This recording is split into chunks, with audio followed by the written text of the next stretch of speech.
What is going on, everybody? Welcome to another episode of StreamKey. So today we have two guests returning that have been on the show quite a few times. We got DoggGaming. What's going on, man? How you doing? Doing very well. You. How are you? I'm doing well. Although I'm like an old man at the moment. My sciatica's killing me, so I walk with my back bent. It's no bueno. No bueno. No bueno. All right. And then we got Mr. Pure Instinct. It's good to see you again, man. How you doing? I'm good, dude. How are you? I'm doing great. You can't complain.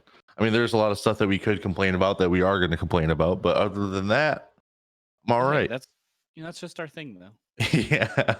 And then Sadomi, as always, the amazing co-host. What's up, bro? What's up? What's up? I'm sure we're all ready to have a wonderful show today. It's going to be nice and spicy.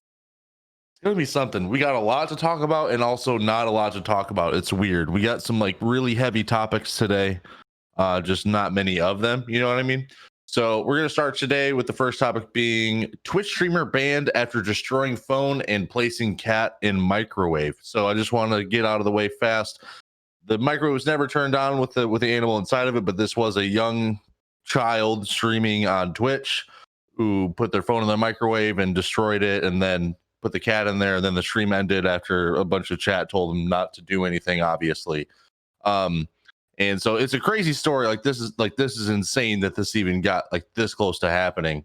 But the main question that I have out of this is like, do you think that there should be a higher age limit for Twitch streaming than just the 13 years old age limit to make an account? You know what I mean? Sorry, I didn't structure that question very well, but but yeah. So I mean, I just think that, you know, there should be a higher age limit for streamers. I think that when you're so young, you can be kind of like not forced, but you can, you know what I mean? You can get influenced. You can get influenced basically because like you have all these people in the chat with you and you just want to do something that entertains them and you don't know exactly what it is that you're about to do, but you just want to, you know, you're young and there's a bunch of people there and you're trying to have a good time or whatever. I don't know. But yeah, I think that young kids can be influenced, obviously. So what do you guys think about this? I definitely think that ignoring the age of the kid in question, how do you let your kid put your cat in the microwave? Right. I assume parents just aren't there. Yeah, I don't think that they were there. They're probably working or something, and it's summer vacation now, so kids are home all day. Yeah, but as I'm not a parent, so I can't say anything, but if the kid is old enough to make a Twitch account to learn how to stream, what in their mind would allow them to, in other words, what are those parents doing where he's putting the cat in the microwave? Right. That's my answer. Even when they're not home. I have a couple like various thoughts on this. Like, yeah. So my two thoughts processes are, like Veli said, you're so easily influenced at that young of an age, especially because like even at like the bottom of the article it says he was under the age of 13 probably, and you're just so easily influenced at an age like that. And when chat's there, you know, things are getting exciting, you kind of like start to just follow it. They just kind of like roll with that path versus going, nope, this is a bad idea, we should stop that. I'm not saying all kids do that, but that can happen. Another possibility is there could be, you know, a little bit more of an underlying thing there, because how many times have we seen, you know, someone has grown up to be like a sociopath or something, and this is how they started. Right. Was, you know, hurting animals because they had control over them. I'm not saying that's what's happening here, but there is a possibility of some underlying like mental issues there. But to answer the more direct question, I think you should be older to stream. You know, 13 is super young. If I don't know, I guess I could see like if you are with a parent, like dad is streaming and they bring on 13-year-old Timmy who also plays whatever game and they stream together. Cool. That sounds great. Parent there. That's fine. But like to do it yourself, I think 16 would be maybe a good minimum age. The hard part is I don't know how you would really enforce that other than like they have to fax in their driver's license or something. Right. which not everyone's going to want to do. And a lot of parents are going to go, absolutely not. You are not sending some stranger on the internet your driver's license just to play video games with them, because how many parents are going to understand Twitch? Right. But do you think that that's like the measure that they should take in the first place? Because if the parent isn't willing to learn about Twitch, then maybe the kid shouldn't be streaming on there in the first place. You know what I mean?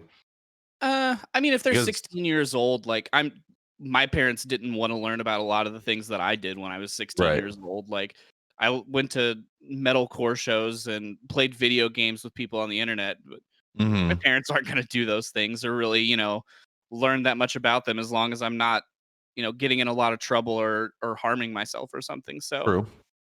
Okay. I mean, I think at 13, absolutely. If a kid is going to do things like that, parents should be more involved. But when you get to be 16 towards 18 more years old, like getting on Twitch and streaming is kind of like, I don't know, 3 years doesn't sound like a lot, but you learn so much in that time frame, I think, Mhm. and you grow so much and just kind of start to learn, like, no, I shouldn't put my cat in a microwave. Pretty Yep. obvious ones, yeah. I agree. I mean, let's just look at it from a biological standpoint. At 13 years of age, most boys are still going through puberty. Hmm. So like they get up to all sorts of crazy stuff. Do you know what I mean? The other thing is as well, I think 16 is the age, should be at the age for streaming. I'm also inclined to say for viewing on Twitch, unless they bring in some other type of verification process. Mhm. At 16 in the UK, you can get married, right? So and as far as the law is concerned in the UK, you're old enough to have kids, you're old enough to settle down with someone. So 16 to me seems like a sensible sort of place. But the other thing that this brings in to me, the other thing that this brings up is the fact that the verification on Twitch is just like non-existent, and all I have to do is say that I'm mature when I go into a stream. Yes, Mhm. I'm mature, and I can be in that stream now. Like I know at times, my stream is marked as a mature stream, and I know at times there's stuff that I wouldn't want any of my 13-year-old relatives to hear. Do you know what I mean? And the only thing that's stopping them from hearing it is them lying about, and you know what I mean, which is just, it's not, to me, it's nowhere near a good enough system. Mhm. So there has to be a lot more done. There are kids at a way too young an age being exposed to stuff which is completely legal, completely above board, but not for them. Do you know what I Mhm. mean? Not for them at all. And adult conversations about topics that they shouldn't be concerned about. So yeah, as for streaming, yes, you should have to prove your age anyway. Look, sooner or later when you're streaming, you know, you're going to hit that affiliate thing anyway. Do you know what I Mhm. mean? And so you're entering into a contract, and you need to have proof there. Like anybody under 16, I think, has to have their parents. What do you call it? So get it from the start. Save yourself the process. Mhm. Just make it part of the application of getting. You have to prove that you're over 16, because this isn't the first time we've seen underage streamers, and some of the things that have went on previously are just so horrifying. Do you know what I mean? Young people being exposed to awful things in chat, when you know what I Mhm. mean, just dreadful things.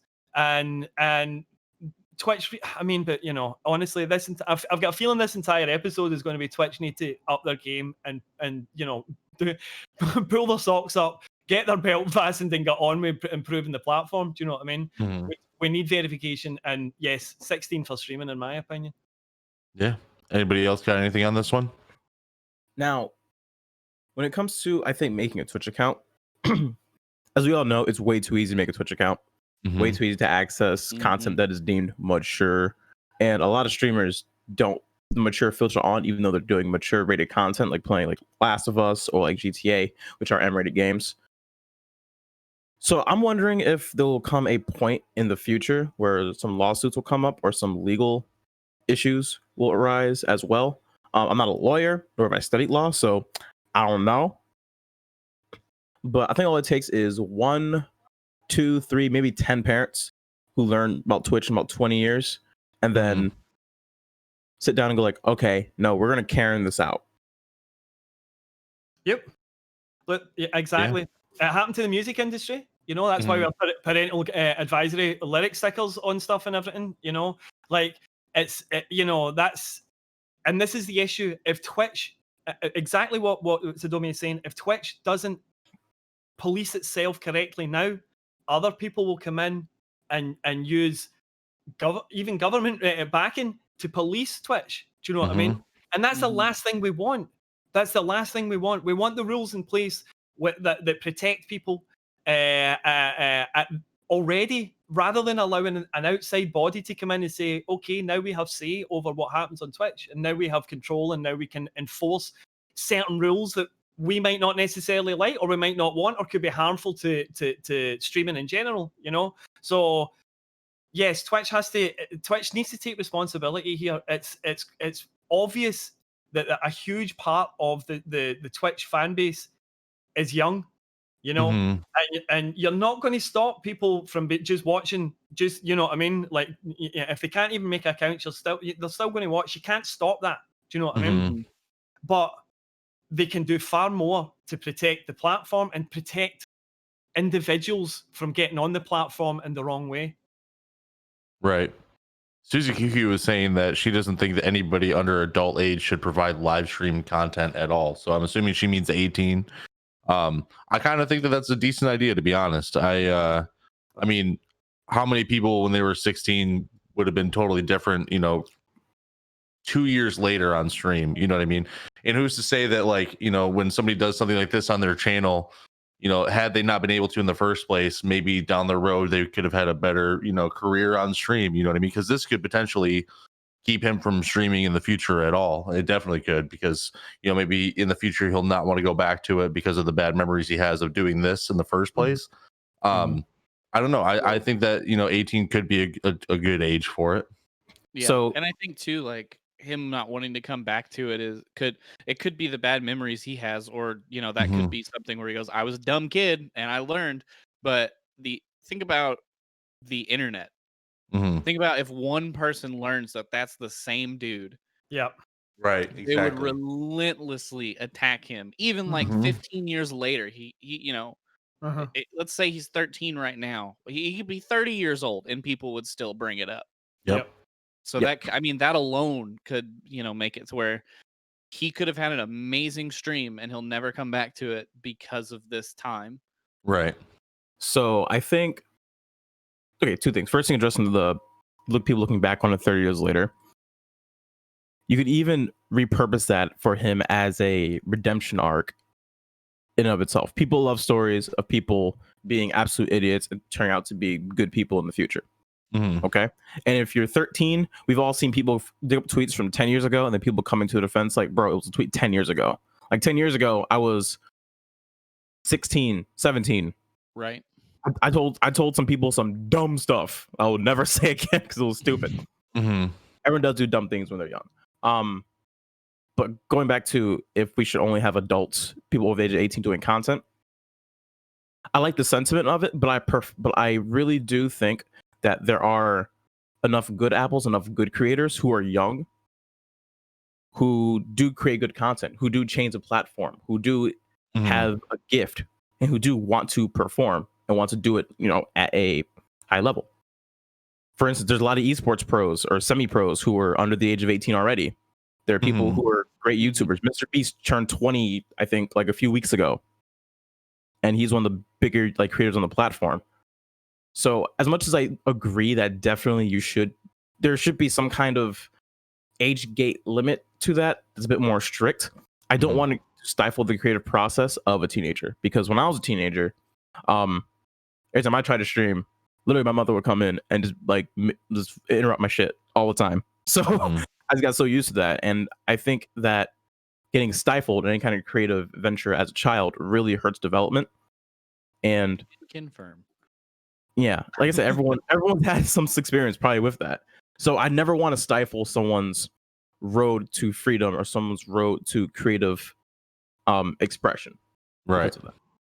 So what do you think that Twitch could do to, you know, incorporate that mindset, but also make it so that, you know, there aren't 13-year-olds putting cats in microwaves now? You know what I mean? You know, honestly, that is a solution that I do not have. Sorry, that's Right. an answer that I do not have. But I do think there needs to be a way to keep more people accountable per account. And probably keep one more linked. I don't want to go whole China, link to your social security card or anything, because that's a little extra. But Right. I do think that having some kind of just accountability across accounts will make it much Mhm. better. Because if you knew that, hey, if you get banned, that's like your only account. You get banned off of Twitch. It is what that's it. Then you probably will act in a more proper manner, more respectful manner. Because how many times we see more people make new accounts and then just continue doing dumb stuff over and over and over and over again, Right. because it's so easy to do. So I wish having maybe, like I said, I don't have the answer for it. I Right. just want that problem I fixed. wonder. I don't. I don't know exactly how it would work, but more on like esports players and stuff. What if you had leagues for varying ages? Yep. Like I was Mhm. gonna when say I that. start playing football, I'm not playing in the NFL. I'm playing in flag football little league with 4 other kids. Mhm.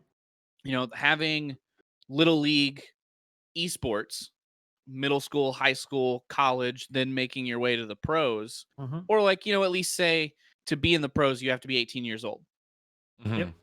or I think even that should be the case. 16. I think 16 maybe, but like when you're 11 years old, there's 11-year-olds that play Fortnite a trillion times better than I ever would, even if I Mhm. liked the game. So having that kid play with a bunch of other 11-year-olds that are at around that same tier, they all kind of grow together too. Right.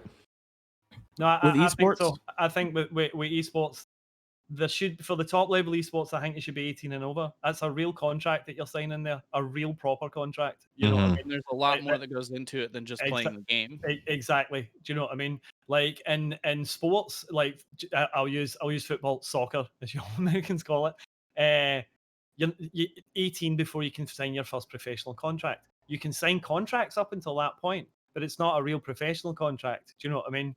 And that because it's serious at that point. And I honestly do think that having lower aged, like tiered esports would benefit, because another thing about that is as well, it would keep these kids from being involved in the older scene, Mhm. where older things happen. Do you know what I mean? Where Right, yeah. we'll have older interactions and dramas and all the kind of stuff that goes on, and it would keep them focused on what they're doing in their own scene, Mhm. until they were old enough to get to that point. So I personally think that is something that should happen, because look, having kids competing alongside teammates that are 18, 19, 20, 25 and stuff, you know what I mean? There's something off there. Do you Mhm. know what I mean? There's Mhm. something that, we're all grown men. We all play computer games, If somebody's wee brother's in and they're 15, sure, you're going to play, but things are different, aren't they? Do you Yeah. know what Yeah, I mean? A little absolutely. Do you bit, know what I'm yeah. saying? Now that's the thing. Some people our age won't act different when the 15-year-old's there. Do you know what I mean? And that's what I'm saying. Like, and with a system like that in place, it would stop those interactions happening. Mhm. Which I'm not saying every type of interaction like that is dangerous. Of course, it's not. But you're reducing the chance of those dangerous interactions. Do you know what I mean? Mhm. So yeah, and to just touch on what Sadomi was saying about stifling creativity, I get that. But what I would say is this, and it was actually Susie that brought it up, the idea of live content. Like kids could, can still 13, 14, 15-year-olds, if they change the age to 18 before you could stream, they could still put on YouTube, Instagram, Mhm. all these kind of places. They can still put content. Because these places aren't live interactions that are happening, which is Mhm. a different thing. Do you know what I mean? So just as I'm not, and I'm not saying I'm not saying so therefore, but just as a counterpoint to the idea that there is still room for creativity for them. Do you know what I mean? And maybe the idea of streaming being something that is for adults and being looked at like that could really actually help Twitch and stuff put rules in place that are Mhm. far better for the entire platform. Do you know what I mean? Because they don't have to really worry about making rules for younger folk as well. Do you know what I mean? Mhm. Yeah. With esports, if anyone here follows the Rocket League scene, you can enter into minor tournaments as young as I think 13, 14. But for RLCS, the majors, you have to be 16 or older, or 16 at the start of the season. And with that, also the players are in charge of their teams, not the orgs. So you sign with an org, but you keep your spot. So you as a player can drop your org and pick up another org and still keep your same spot in the league. So then people like it because it gives the players the power, which I agree. But at the same time, you have 16, 18, 19-year-olds making heavy business decisions based on highly emotional playing of a really top tier esport. So there are definitely negatives that come up. There's a lot of drama in the leagues. There's a lot of just bad business practices going all around, and a lot of immaturity across the entire platform completely. Both esports having separate leagues for different age groups is weird because peak athletic age for somebody is between 24 and 27. You'd say you have enough professional experience where you can keep up with everybody, and also still young enough where your body is still at peak optimal performance. You'd have people who are outliers, people who peak earlier, and people who peak way later, Steven Gerrard. And doing all that with esports, the problem is the average esports age is much lower than that, to the point where if you only had 18 plus people doing esports, it would be about 1 year to 1.5 years of peak playing time. Yeah, so when it comes to competition reasons, there are hurdles you have to go over with that. And then again, like I said, there are 16-year-olds who would, a team of 16-year-olds can theoretically and quite possibly destroy a team of 21-year-olds. And that would be I mean, that's obviously the case, but we need to stop looking at it I know what you're saying and you're right, but we're still talking about kids here. Do you know what I mean? And that's the ultimate thing that has to override, the idea that, the playing time and stuff like that. Yeah, as it currently stands, your peak playing time is you're finished by your early 20s. But we can't just use kids as grist for the mill of esports. Do you know what I mean? That's just, and so look, the other thing is about esports as well is, we've talked about this before, when you compete at anything, burnout is an eventual thing. Do you know what I mean? And allowing kids to take part in stuff that is going to burn them out, some of them before they're even 20. Do you know what I mean? They've got the rest of their life, and yes, they might have done well, they might have earned money, you know what I mean? But is that going to see them through the rest of their life? Are they going to be able to, is that going to carry them the whole way? There are more things that need looked at with esports. I honestly think that there is a great deal of children's health is overlooked in it. Do you know what I mean? If you sign a 13, 14, 15-year-old at your esports team, I know people that play esports. They play 10 hours a day, 6 days a week, right? That's what they have to do to stay at the top. If we're talking about kids in esports, that's what we're expecting them to do. That's ridiculous. Do you know what I mean? Even half that time is ridiculous for people that age to be playing. You know what I mean?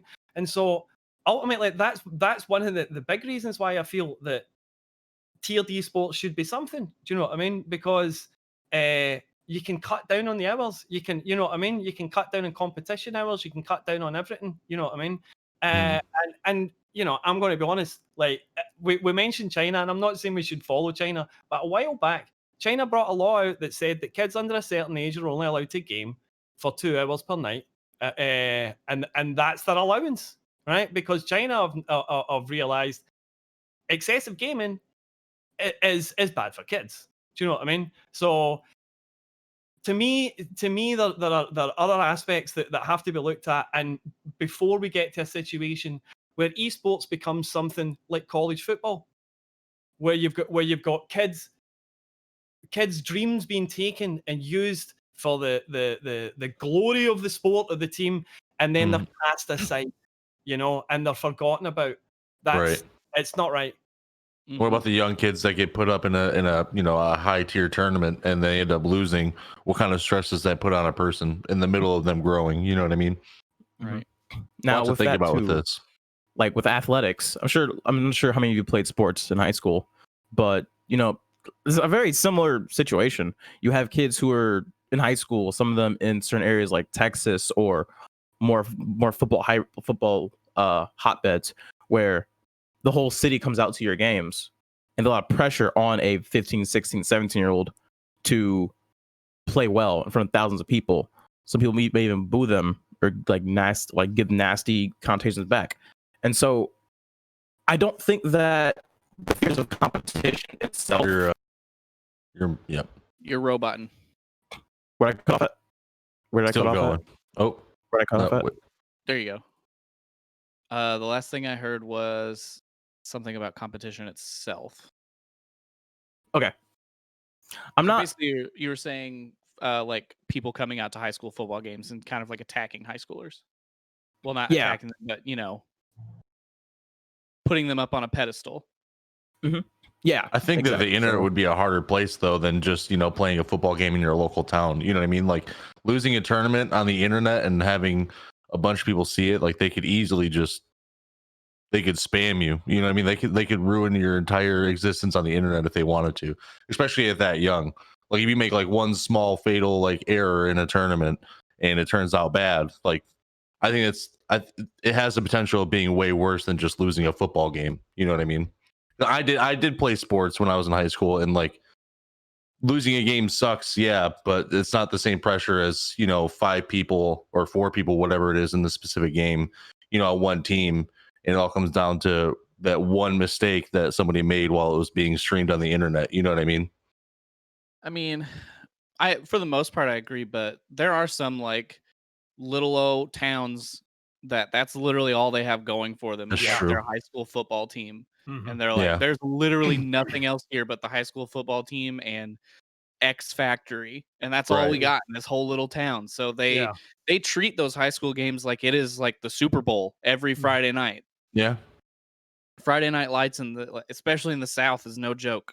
Yeah, absolutely. So I mean, I could see that definitely happening in places like that too. But I mean, Well, on the internet, you do have a much wider reach. Yes. You've got 85 people in Podunk, nowhere, Texas, watching football, but you've got a billion people on the internet who are gonna see that and go, "Oh, well, 13-year-old Timmy, if he would have, not peeked around that corner, they would have won the whole tournament." And it's like, Right.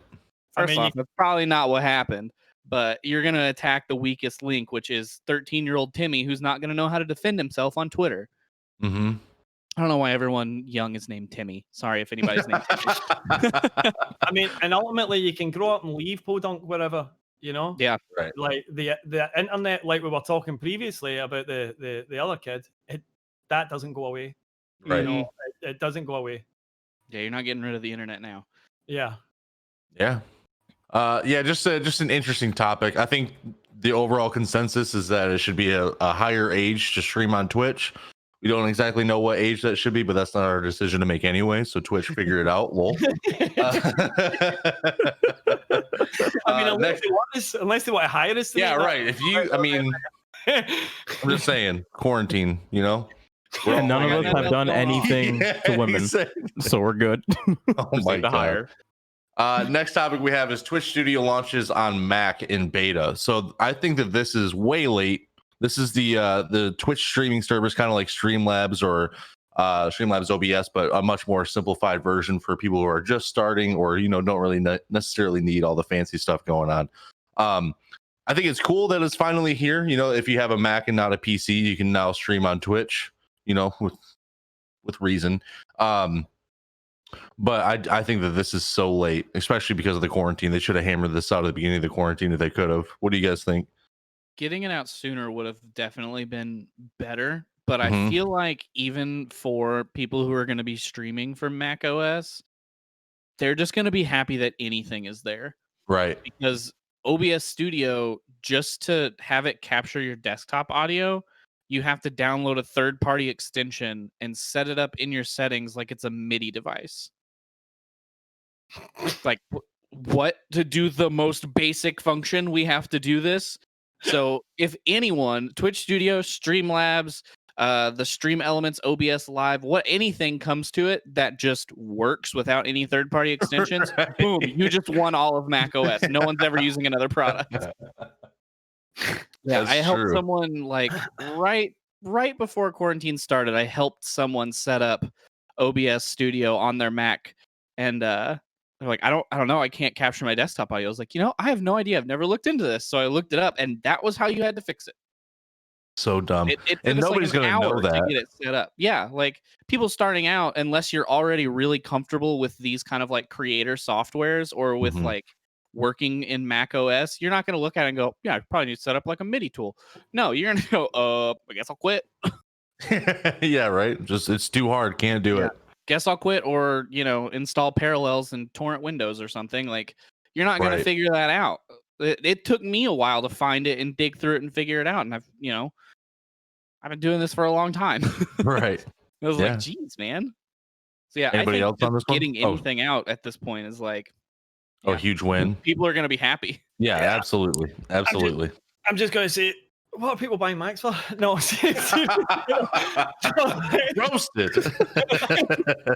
but no, like honestly, when anybody tells me they've got an issue with their PC, with their computer, and I'm like, oh, I can give you an answer, Mac. Sorry, see, sorry.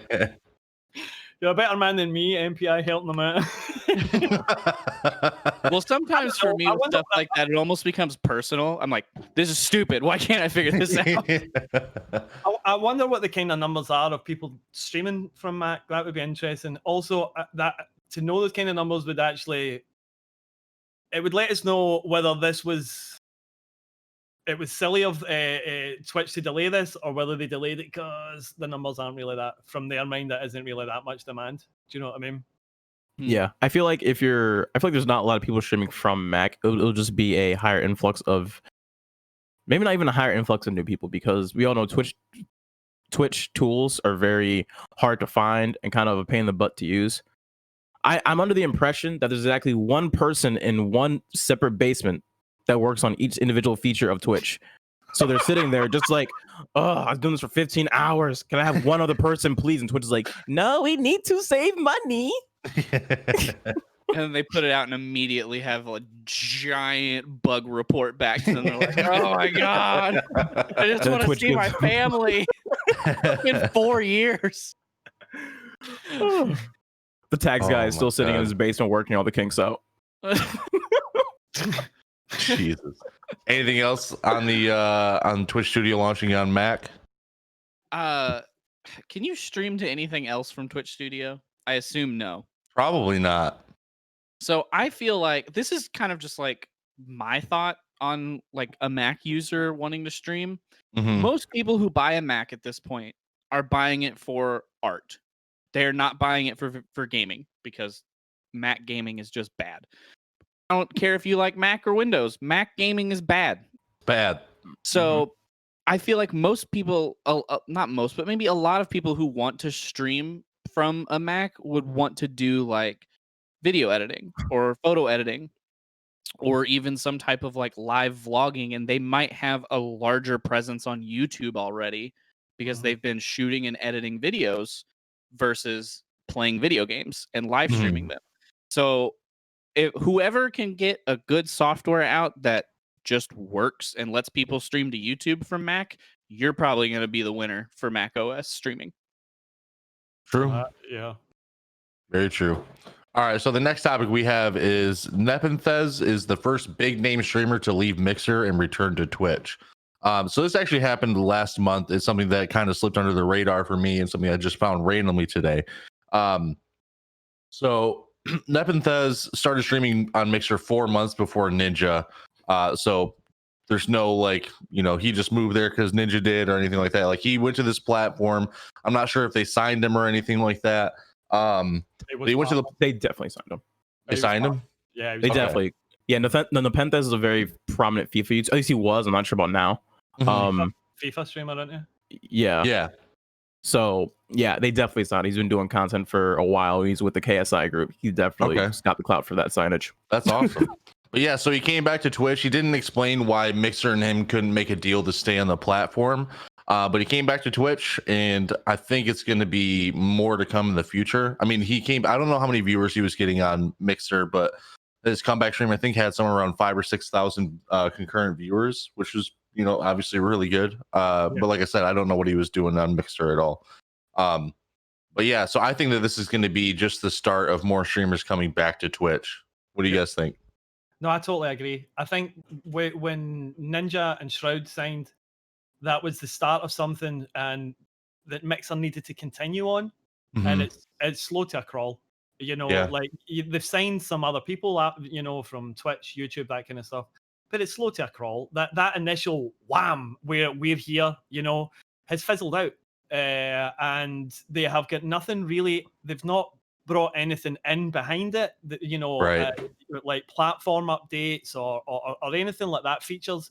They've not brought anything in to be like, here's the attention's on us and now we're doing stuff. They've just kind of sat and been happy to be spoke about in the same breath as Twitch. But that's not actually happening anymore, is it? We're not really, the numbers are showing that, like people were mentioning Mixer and Twitch for no reason. Do you know what I mean? And it's kind of common knowledge now, what we've been talking about for a long time, that YouTube, it's really between YouTube and Twitch. I agree. I think we're going to see more partners coming back. And again, this is something that I said, and I've said, and I'll repeat saying, Mixer's biggest issue is that they don't have a proper monetization system for anybody that's not specifically signed in a contract to them. That's why people will still continue to choose Twitch over Mixer. There are people streaming on Twitch right now that don't like the platform, but they're earning money, and that money is enough to keep them doing whatever it is they're doing, that whether it's their content or even their general life. And there is no chance of them moving to Mixer. There is no way. They can't replace that. They're not Ninja. They're not getting a deal. You know what I mean? And Mixer aren't and haven't done anything to attract that tier of streamer. And so, to me, this was always going to happen. This was always going to happen. And we spoke about it before. Again, the big streamers, Ninja, Shroud, Gothaline, they don't really care. They've made their cash, when their deal's over, if they want, they're straight back on Twitch. They're straight back on partner deal. They are straight back on viewing numbers. Like, there is no worry for them, So, yeah, that to me, this is the start of it. And the other thing I would say is this. Microsoft have got a habit of pulling funding from projects that don't work, that aren't successful. And as Mixer begins to lose any of the ground that it's made, to me, it's only a certain amount, a certain amount of time before Microsoft decide this isn't worth it and we're shutting it down. Right. I don't know if you and MPI were on the podcast. You were talking about the growth of each platform year over year between April of last year and this year. You guys were on the show. Okay. Yeah. So, I mean, that's just another thing. Like, I just looked up when Ninja actually switched to Mixer. It was in August of last year. So, I mean, even with him and Shroud moving over, between April of last year, which was months before they switched over, there still hasn't been any real growth. For those of you that missed it, between April 2019 and April of this year, Mixer grew 0.2%. And the average growth in the industry, I think, was like about 80 or 90% roughly, I want to say, because Facebook grew like 200 something percent or something crazy. But yeah, so to recap over it, Twitch grew 98% without the just chatting or creative directories, 101% including those. YouTube gaming grew like 60 to 70%. Facebook grew, like I said, like 200%, and Mixer was at 0.2% in a year. So it's just not looking good for Mixer in the first place. It really isn't. I saw that Hazel Sticks in the chat said, "I'm a Mixer streamer, and it has been frustrating lately because the complaints seem to be falling on deaf ears." And that's just, I mean, when your growth is 0.2%, like, how much do you actually care to fix the things that are going wrong? You know what I mean? Like there's clearly a way bigger issue there than what the streamers on Mixer are saying are the issues, unless that those are the issues and they just haven't fixed any of them, and that's why there's no real growth on the platform in general. I don't know. I mean, that's the other thing. One of the main reason I heard of people going to Mixer is that it's more streamer friendly, and one of the things I did hear was that they did listen to streamers more, and they were more open to input. So to hear that they're shutting down on that, that's not going to help them in any way. I mean, we have that just means Mixer's now coming like Twitch, unfortunately for you. But way, way, way worse. Yeah. For plenty of reasons. Yes. Yeah. It's just on the road to that. But the fact that they're failing to do things that were initial attractions for people as well. Right. That's that's just adding on to it. These are just dominoes that are creating an avalanche of issues, isn't it? So as I say, I won't be surprised, especially considering that now that Nepenthez has done it and he's seen great numbers, that's the first people will start following. Right. Yeah, I think so. I mean, kind of like you said earlier, there's a lot of people who stream on Twitch that don't like the platform or have a lot of problems with the platform and maybe even like the business and various things like that. And they stay for the money, but some people don't even stay for the money. They just stay because that's where people are to watch them. You know, like think about most of the people, around our size of streamers. I mean, we make a little bit of money on Twitch, but I'm not a millionaire. But if you told me I could go to Mixer and make the same amount of money that I am now, I still wouldn't do it because no one's there to watch it. There's just so many less people watching streams there. And to me, the whole point in streaming is to have people watch it and to connect with those people. If I can't do that, why don't I just go start making pre-recorded content for YouTube? Like, what's the point? I think the average number of viewers to streams on Twitch is like 28 viewers for every stream, and on Mixer it's like 2 viewers for every stream. Like it doesn't even come close. Yeah, Mixer's biggest marketing point is that they're a great place for streamers, but streamers don't want a great place for streamers. They want a great place for viewers because more people means that's what most streamers want. 99% of them want. The only people who don't want that are people who are established streamers who've had big chats and don't like that experience and want to size it down. So that's why I think you saw part of the reason why Ninja Shroud and other bigger streamers came over, because at the same time, even though you stream 8 hours a day and you're making good cash, you still want to have a decent time out doing it. You don't want to be sitting there getting called horrible stuff, because we've all seen Twitch chat. Right. Yeah. So having a smaller chat may make it more intimate, more comfortable. Because I'm not sure if you guys have watched any of Shroud's recent videos, but he spends a lot of time just talking to chat and answering each chatter, and he seems more happier that way. And along with the fact that if you're streaming as a career, having that consistent paycheck is miles better. So that's why they switched. So then it kind of comes back to their making those connections again. Whenever they have 200, 300, 400,000 people talking in their Twitch chat, even in sub mode slowed down, it's still just it just flies by. You can't even read it. So they probably started streaming to do the same thing. They wanted to have people watch them, and they wanted to connect with those people that were watching them.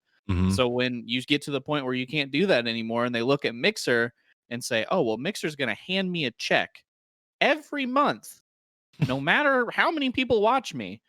And I can, kind of scale back down and have a real connection with these people again.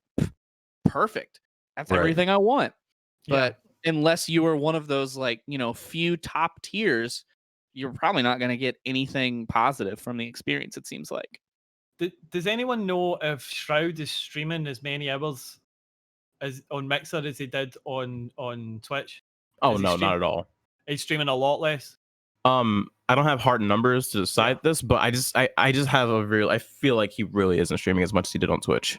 Yeah, because that's interesting to me as well, because that means that with Twitch again, it was still a lot about chasing the cash, and now with the comfortableness, as you're saying, and he's more likely to be doing streams where he's talking to people as well. So he's not worried about the idea that he's turning people off because they're here to see Shroud do Shroud things. Do you know what I mean? So I mean, these are all interesting things, and ultimately point to the fact that Shroud is probably a lot happier on Mixer, and good on him. But again, these are the 0.001%. Do you know what I mean? These are the top of the top top streamers. Mhm. So their entire experience is completely counter to what your average streamers going to be experiencing. And and going back to Hazel Sticks in the chat as well, Mm-hmm. who's currently now who switched when Ninja switched, seen nothing but up, positivity. But has started dual streaming and is now thinking about going to Twitch, but worried about the numbers. Mm-hmm. That's Hazel Sticks is when they went and got Ninja. Hazel Sticks is the exact type of person that they were bringing across. These are the numbers that they were bringing across. These were the target. You know what I mean? And now, X amount of time down the line, these people are feeling, let down. Maybe this is what you call it. Just to finish quickly to say, you're worried about the numbers hit, Hazel Sticks.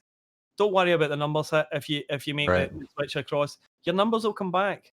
Honestly, they'll come back. And what's more important is that you feel comfortable on the platform that you're on, that you feel confident in the platform you're on, because when you feel that, you'll be relaxed, you'll stream better and have a better time. Yeah, definitely. I mean, so I guess another way to answer this question, Dwaro asked us, he says, out of curiosity, our 4 StreamKey fellows here, what's your view on Mixer survivability if these numbers persist? I think we should start with let's start with Sadomi on this one. I didn't hear. So the biggest indication of if Microsoft was going to continue with heavy Mixer support was any information about Xbox and any information during that press conference about Mixer, because that would have been like they could have done an exclusive event only on Mixer. Yeah, but they didn't do that. So they're probably going to pull the plug within the next 2 years. Yeah. I would say easily within the next 2 years. Yeah, for sure. Yeah. If they can't figure their stuff out, I think it'll easily be within the next 2 years. MPI? I mean, yeah, that I would agree with that. It's not Google who's gonna, dump $400 billion into it and then kill it in 6 months. They'll at least try to see where they can go with it. And I just don't know what they're gonna do to fix it. Right. There's nothing to incentivize anyone to be there to watch or to stream unless you're paying me. Right.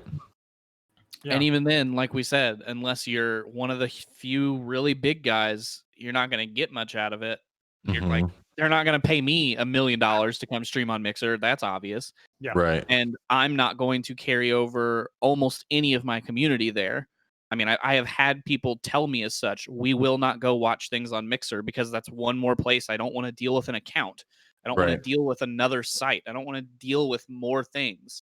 It's like all the streaming services we have coming out for television. We have Netflix, Hulu, and then those were the top 2. And then now suddenly everyone has to have their own. And instead of, people subscribing to all of them, they went, great, I just won't watch whatever's on it, or I will find an alternative way to watch it. And unless they do something, either figure out how to make everyone want to be there. There's no way it can make it another 2 years, maybe even another year at this point. Right. I think, Sadomi, you really honed in on an indicator with the lack of venting at the Xbox. I didn't even think about that. That's I didn't either. Finger on the pulse there. Also, the idea that they didn't have include any kind of new integration for Xbox, like as well as maybe having a part of reveal or something revealed only on Mixer. Where is the whole new Xbox in conjunction with Mixer is making it easier for you to stream your games? Where is that as well? So going by that, they're already. If we look at that, we could look at it as an indicator that they're already thinking, of pulling support for it. Just based on that alone, it sounds like Mixer's kind of already in the junkyard with Microsoft. The only reason I could see them not doing that is because of they're worried about breaking servers and that looking bad for Mixer. Which, granted, you'd have a heavy million people watching, like over. I'm not sure Mixer has had 1 million people even all at once on its servers. So there's but that can be spun as a good thing. You can spin that as so many people were interested, it broke the stream. Do you know what I True. mean? But Exactly. at the same time, they would say we had so many people want to watch it, the stream broke, and everybody go, "Great, that's never happened on Twitch." Well, that's true. That's true. That's What if fair. you had done this event on Twitch? It wouldn't have broken Twitch. It Yeah, wouldn't have that's right. broken YouTube. So they could spin it that way, but I'm sure plenty of people would be like, I see what you're doing there. Right. The best way to describe what they did was, imagine if you had 5 children and they all had plays. Actually, wait. Sorry, you have one child, but all your like neighbors have kids. Instead of just going to your kid's play, you go to every kid's play, but you spend no time talking about your kid like at all. Yeah. Mhm. Uh-huh. Sounds awful. Yeah. Yeah. So oh, go ahead. Dude. This might be an okay time to kind of move into the topic that I sent you guys. Yeah, if you want. About Mixer. So basically there was an ex Mixer employee who put a tweet out talking about how he was like one of the only black employees at Mixer, and his experience there, which was very much not a positive one. I won't say, reading through it, it doesn't particularly seem like anyone like attacked him for being a black employee or black creator, but there were plenty of times where there was a little bit of, obvious, we're skipping over you because of, this reason right here. And Mixer put out something talking about, this is not okay, we're going to get to the bottom of it. How many times have we seen Twitch do something like that? I could see if Mixer and Phil Spencer got involved in this. If you guys don't know who that is, he's the head of Xbox. Like, he is the top dog at Xbox. They both personally got involved in this and are privately working with this person to find out all the details of what happened and how to get rid of that person, it sounds like. If Mixer could step up and actually do something about this, I could see a lot of people wanting to move to Mixer. Because how many times have we talked about, this happened on Twitch, this happened on off of Twitch, but is involved with Twitch, and Twitch is kind of like, that's not cool, we'll fix it, and then just kind of goes bye and then walks away from the problem. They sweep it under the rug all the time, and a lot of people have wanted to leave the platform because of those things.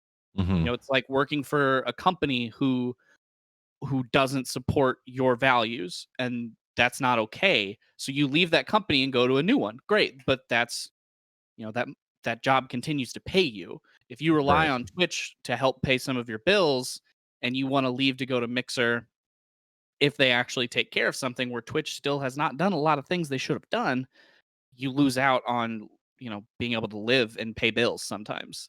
So I could see if Mixer like gets on this and Twitch kind of falls through the cracks with the other topic that we have in here, I could see people maybe jumping ship just on an ethical standpoint, I guess would be a good way to word it.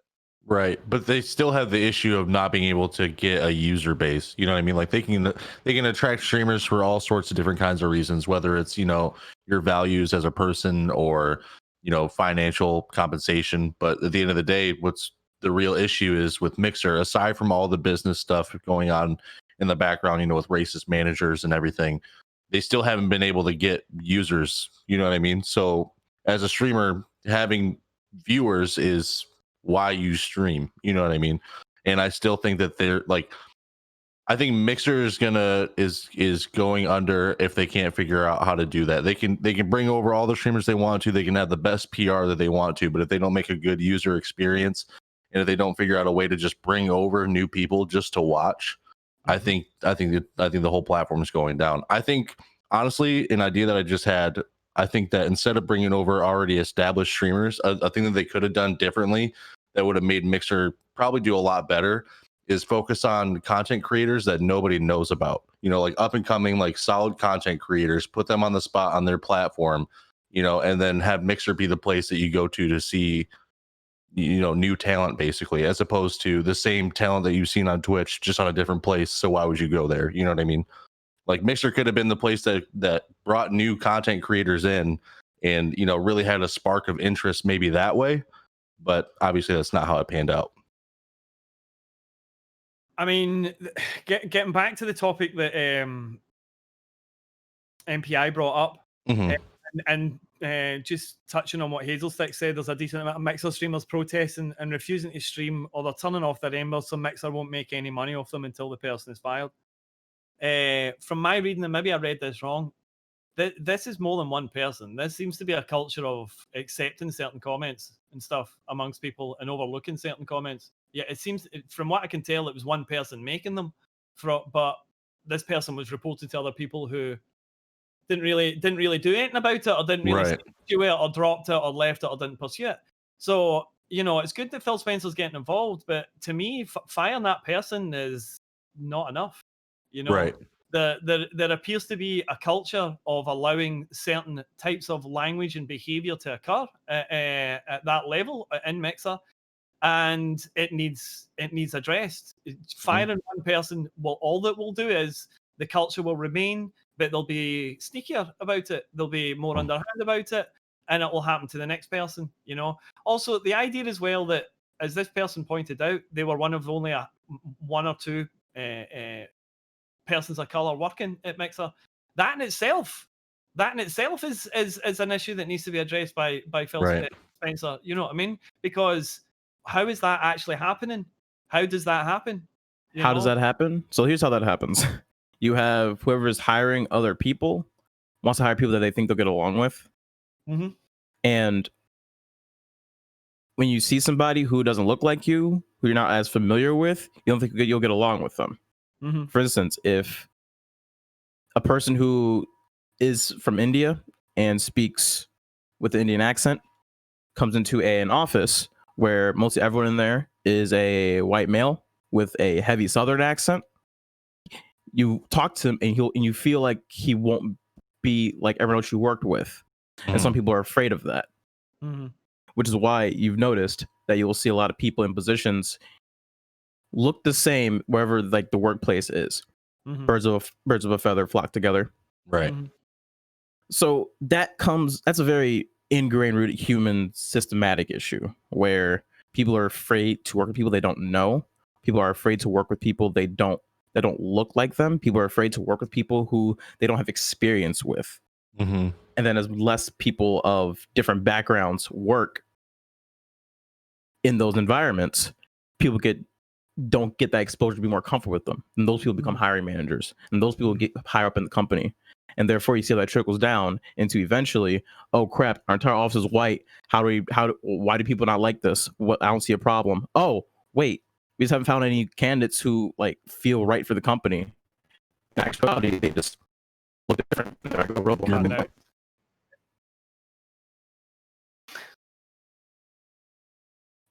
Where I leave off at? It was only like the last like 10 or not even 10 seconds, like 5 seconds. All right.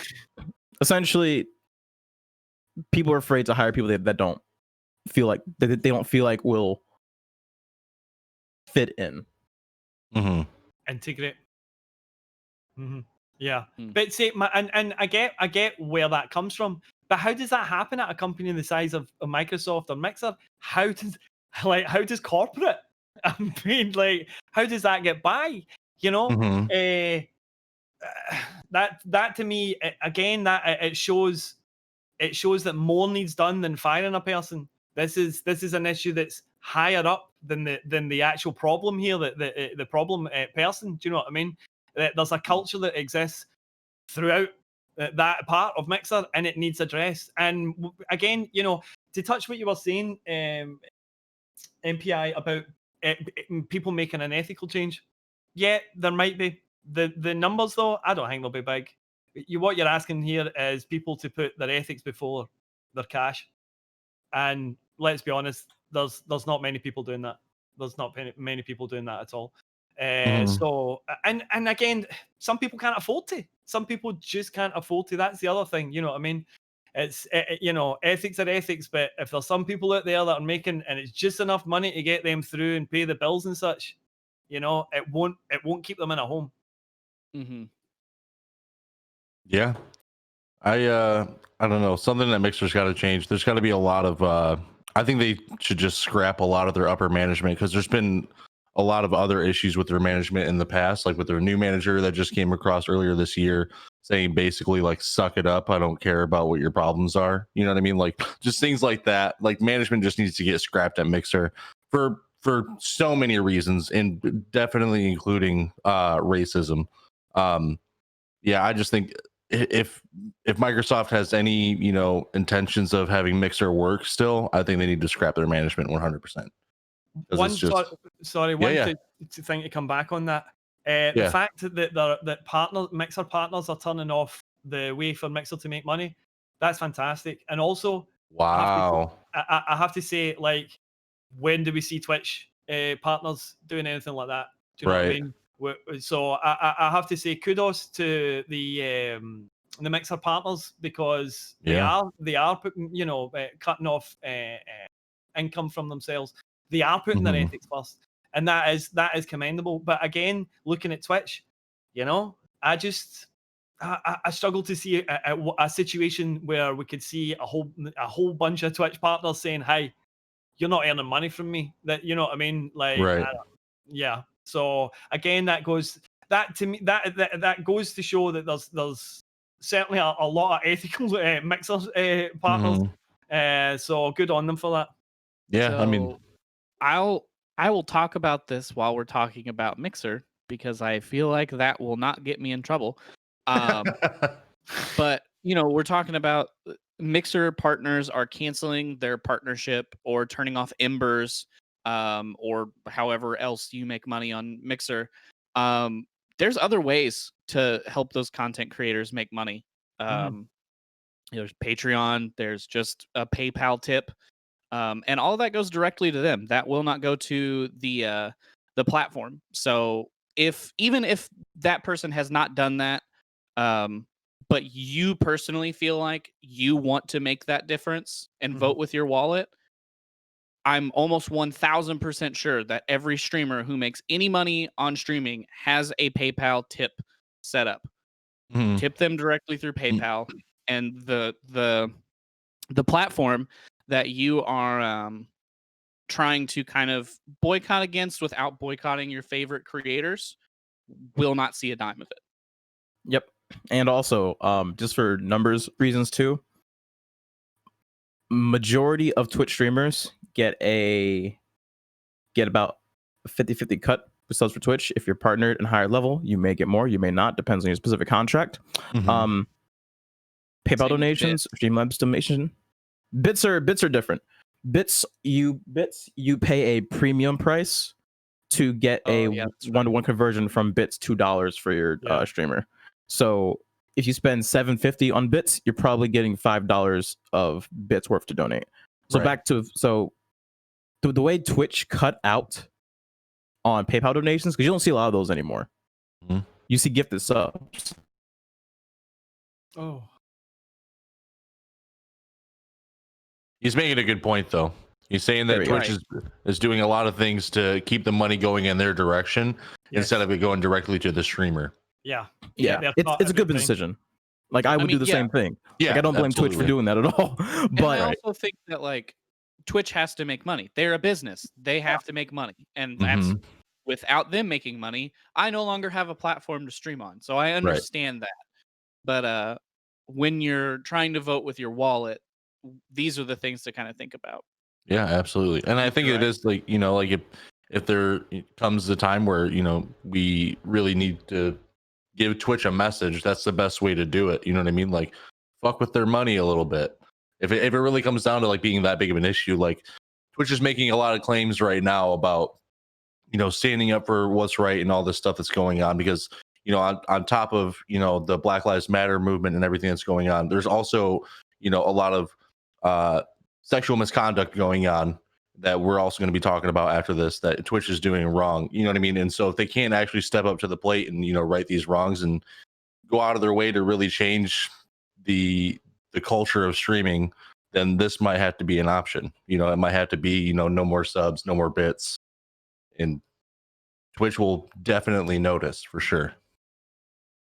Oh yeah. Anybody else got anything on this one? All right. So let's get into the really heavy one, the crazy one that I'm sure literally everybody knows about.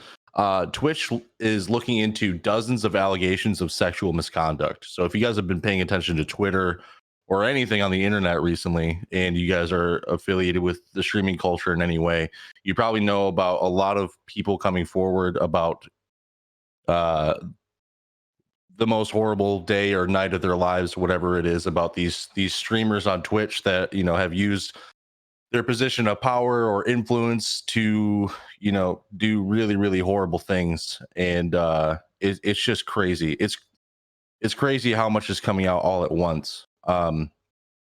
It's horrible. It's absolutely horrible. But hopefully Twitch is actually doing something about it and actually like planning to take serious actions. DoggGaming, you're shaking your head no already.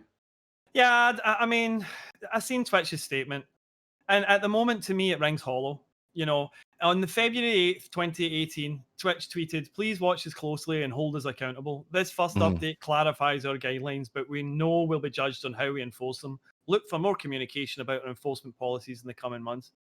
And then they make that statement today, and I seen Justin Wong, former VP at Twitch, who tweeted, "I was a VP at Twitch, and I reported this to the relationship owning VP. When he talks about this, he's talking about someone being sexually harassed. The head of HR, so he reported this to the relationship owning VP, the head of HR, and the CEO. All assured me it would be handled. Next year, the sexual harasser was at the same VIP space at the same Twitch event, and I was told he was the VP's uncle and an important initiative launch partner." Like Twitch can say what they like, they can put these statements out, but the fact of the matter is that actions direct from the mouth of a former VP are that they're not following through on what they say that they're going to do. Now, in that regard, if these people know that person is a sexual predator and they know that, and they're allowing this person to go back into the same kind of environment amongst people that don't know he's a sexual predator, they are facilitating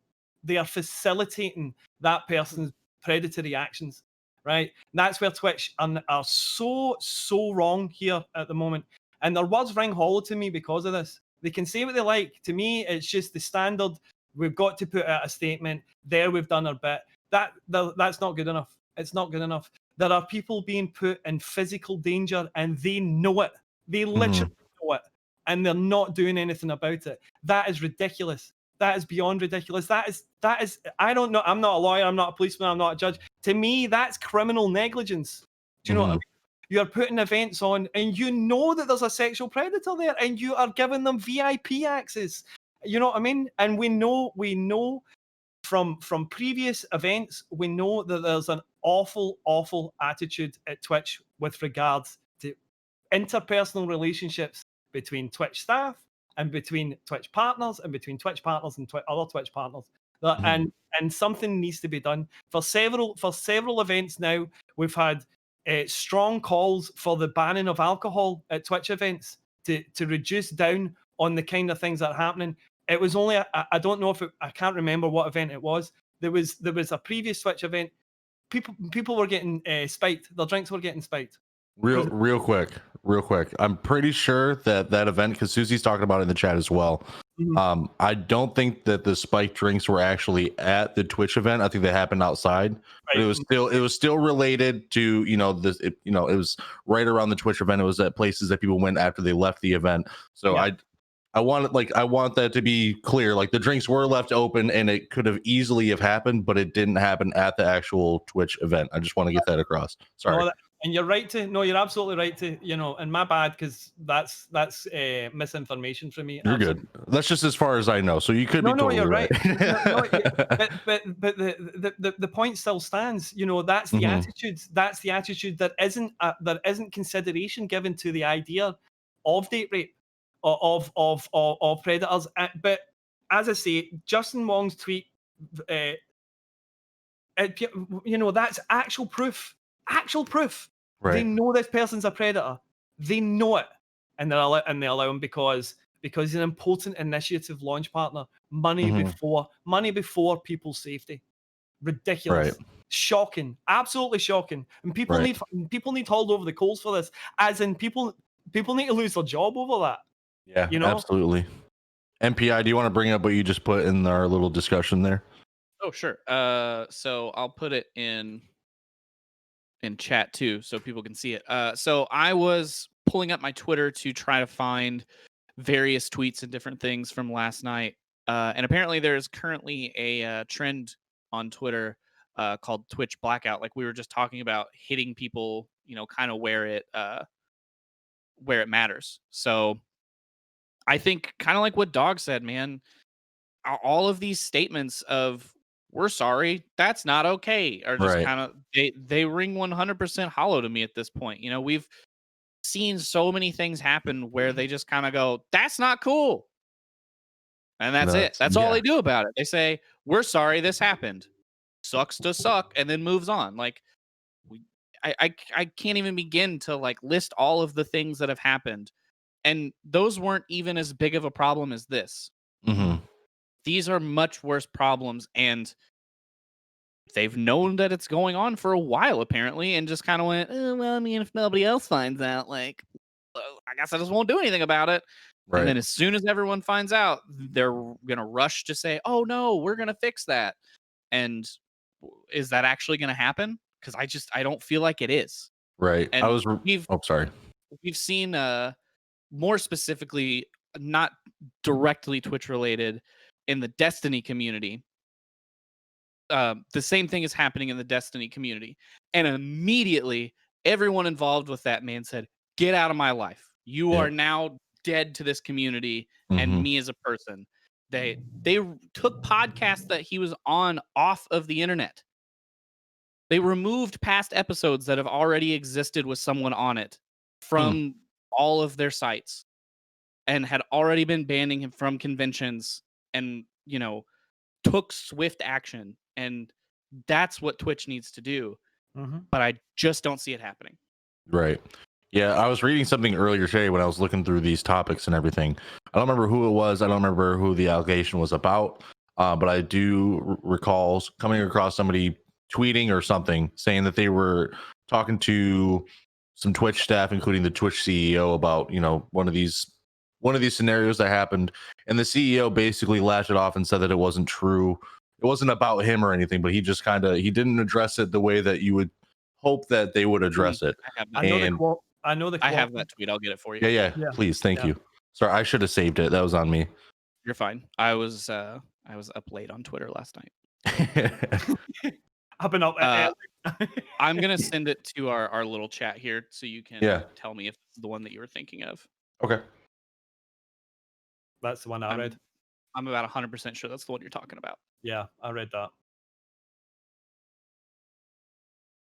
Sorry, clicked on the wrong link. Yep. This was it. Yeah, definitely. I'll throw it in chat, and then you awesome. Can let your thoughts. You guys can. If you guys already know a lot about it, I'll let you guys take the lead on it. You guys can say your piece for sure. It's kind of just what we were talking about, I think, right. Dogg, where clearly the CEO in an all hands on meeting about partners using their platform specifically to abuse women said, like, wow, the things that go on our platform, can't really comment, and then dropped it. Like, Vince, I'm sorry, you're gonna have to edit this, but you're the fucking CEO, man. Right. Do something about it. Don't go like, no, you actually need to go, maybe I don't know all of the information right now, but let's look into this. Sure, if you don't know what's going on, you can't comment on it. But saying, I don't know, man, I guess let's move on. No, say, I need to do some investigating and learn what you're talking about, because I don't know what you're saying, and then actually do something about it. But clearly, that's not what happened. Right. And there's literally no effort, because like that could be something that just costs a little bit of money for an investigation that he doesn't even necessarily have to do himself. But the fact that he just totally disregarded it and just, like, we're not even going to address the situation. Like, 100% he would immediately call his legal team and say, lawyer, do lawyer thing. Yeah, exactly. Which is what their job is. Right. That's what they exist for. But instead he has a frat house mentality about it. Yeah. Do you know what I mean? And I bring up frat house specifically because that's the term that Ethan from H3H3 used when he spoke about some of the reasons that they left Twitch is because of one of the reasons was they have a frat boy mentality, you know, and it needs to change. That is not acceptable. That is not the head of the company chuckles about sexual assault. Ah, well, you know, that is disgusting. It's disgusting. So I think the calling for Twitch blackout that you posted, MPI, I think that's something that maybe we should all try to do, you know, for something like this. Oh, I'm already doing it. Yeah, for sure. I think doing it. make sure I'll put the link here again for you guys in the chat if you guys want to check this out and maybe, you know, spread it to your respective communities. I can do it. I've already got it. Oh, never mind. I had it copied. Already on it, bro. You're good. McGraw McGraw. I had it copied because I just put it in my Discord. Right. But yeah, I mean, you know, with something like that where the Twitch CEO is saying something like that, I don't know why I didn't save that article, to be honest. That definitely should have been something that I put on the list today. But yeah, it's crazy. And you know, not streaming for a day, I think we can all afford to do that no matter how much no matter how much you're making on stream. I think we can all afford to take, you know, that day off for this specific reason, because I mean there's so much shit and there's so many content creators. Day even is going to make that big of a difference, because if most of your money comes from subs, that happens no matter what, whether you're live or not. Exactly. And if most of your money is coming out of bits, people can still do that technically, or you know, there's always PayPal. And you know, I'm not saying that people shouldn't do this because it's a step, and you know, like it's action, and action's better than inaction. But this won't really count unless some big partners get behind it. Right. This it needs some big partners to get behind it to amplify the voice. Otherwise, as AMPI has pointed out, this won't hit them. Right. Yep. It has to be something that we all make really loud, so the larger partners can see it. You know what I mean? Because this could get, you know, 1,000 likes, and there could be no top tier streamer on Twitch that sees it. You know what I mean? Like, this has to be something that we really do spread around and get out there so that everybody can see, you know, how impactful this could be and how important it is. Yeah. Now, here's what I think is actually a better idea than doing a whole blackout, because having open discussions on every channel that wants to about this topic, I think, is much more impactful. Because I'll be honest, if I go to Twitch and I see a black screen, Twitch blackout, oh, what is that? Look it up. Oh, okay. But if I see my favorite streamer, let's say I'm a big fan of Ashlyn, random streamer name, and I see her talking about her experiences with Twitch, what's going on at the parties at TwitchCon, at things that happened to her, I'm much more likely to be upset over the hurt that someone I know, like, and trust has been going through than just seeing a black screen and reading text on a wall. Now, I know what the purpose of this is, but I think doing long-term solutions to this is much better. Going out for one night. I'm not saying that this should be the only thing, you know what I mean? Like, I'm just saying on this specific day, but I do agree that you should open up for discussions on your Twitch channels, you know, for this reason. Yeah. If you weren't going to stream anyway, then sure, do the stream Twitch blackout right there. Tell everyone to turn ad block off, on, or whatever you decide to have there, and just have open discussions with everyone in your community, everyone who's around you. Because without having open discussions, people just they don't understand. They don't get to think about it. Okay. We've all had people talk to us about something, and then maybe not that moment we were angry, but maybe a few hours later we're like, oh, so maybe you need to take more time to just like talk more about it and take as much action as possible. Because I don't see this talk come up until there's a big issue. Like, it's not the first time I'm hearing about it. Like, I know it goes on, but this is the first time I've heard a lot of people talking about it. So what we need to do is not cut this momentum. No, we do the same thing we're doing for Breonna Taylor's murderers, who are still not in jail. Please arrest those fucks, and just keep talking about it forever and ever and ever and ever and ever, and until the horses run dry and people are like, shut up, we don't care. And the minute they say shut up, we don't care, be like, listen, no, we do care. We're gonna keep talking about it forever because it keeps happening until it stops happening. Yeah. Right. And I think too, like, there's there's other ways to have those conversations right now. Obviously, we've seen Twitter. That's where a lot of this is happening. But you can live stream in your Discord server. So if you want to specifically on that day say that you are going to do the Twitch blackout and you're not going live on Twitch that day, you can do it in your Discord server and have these discussions there. So that way Yeah. there's no chance of being on that platform and them seeing a scent, if that's your goal.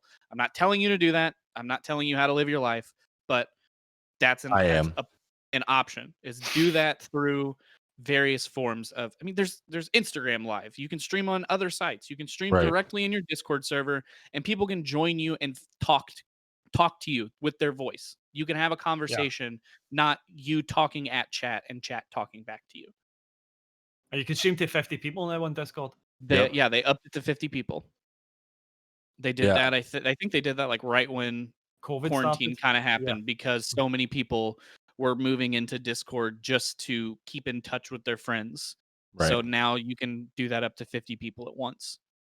Director Nastine said, oh man, maybe this is how YouTube finally wins.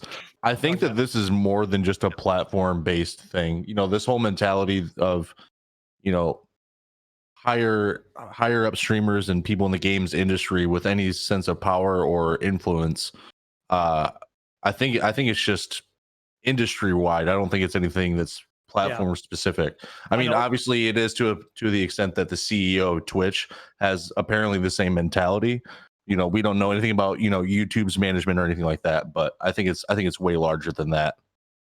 Yeah, it comes from the ground roots of how women are treated in the gaming space in general. Yeah. Because the minute you hear a female voice on voice chat, at least 3 people get some kind of anxiety.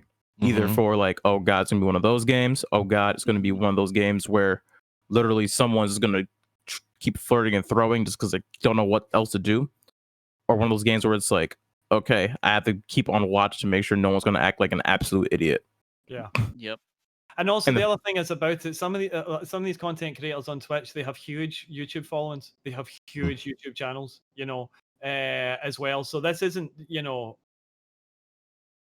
obviously, like Velokk was saying, you know, the head of Twitch saying what he said, that's an issue, but that's separate from these individuals as well, because they've got YouTube channels, and they will be just as affected, you know. Right.